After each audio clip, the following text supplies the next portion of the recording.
Ito yun yung inahin na injikan ko ngayon. Ayun. Apat yung anak niya. Ito, malalakas na. Isa, dalawa, tatlo, apat. Ayan, malalakas na to. Kumakain na to ng damo.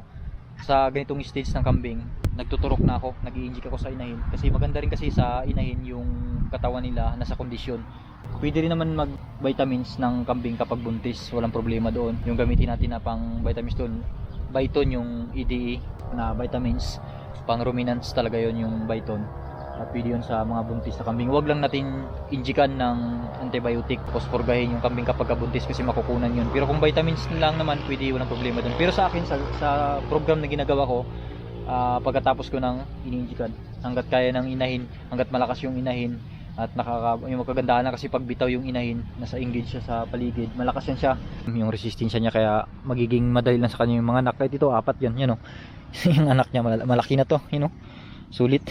Apat yung anak niya, pero lahat normal yang na ipanganak kasi sa ginagawa ko ring na sistema. Ito yung mga sunod na inahin na tuturukan ko din yan, no? Sa inahin, maganda rin kasi sa inahin yun nga, yung ginagawa kong sistema or program na ginagawa ko sa mga kambing. Kapag nanganak sila, 1 to 2 months, nag-i-inject na ulit ako. Ino-condition ko na yung katawan nila, mabilis sila ulit magpaasawa at manganak. Ganun yung kagandahan. May program tayong ginagawa sa kambing. Isa rin sa na experience ko sa pag-aalaga ng kambing, yun, may inject lang siya, may program tayong sinusunod, tapos bitaw lang siya. Yung kondisyon ng kambing kasi yung pangangatawan niya, yung immune system malakas yung kahit nga tatlo yung anak, ito tatlo anak, tapos yung sa apat yung anak, pero kaya niyang buhayin lahat ng normal. Yun yung kagandahan doon. Kasi kung yung inahin bansot or mahina, may tendency na dalawa lang talaga yung kaya niyang buhayin or may labas doon, or minsan isa lang. Simple lang yung program na ginagawa ko dito. Native lang naman to, hindi naman siya breed. Ang kagandahan lang sa native, malakas yung kanilang talagang pangangatawan. Palaban talaga to yung mga native. Sa dosage, may nakalagay yan dito. Yung dosage yan dyan, may nakalagay yan pati dito sa may pangpurga. Sa ganyang inahin, 2 ml. 2 ml yan.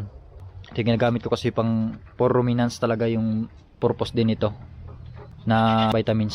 Tapos yung pangpurga naman yung pang deworm, 1 ml per 50 kg body weight. Yan yung tuturo ko dyan. Yan yung ginagawa kong program dito sa mga inahin. Isang bisis lang ako magturok nyan. Isang buwan simula ng nanganak bago tinuturukan, tapos pinupurga.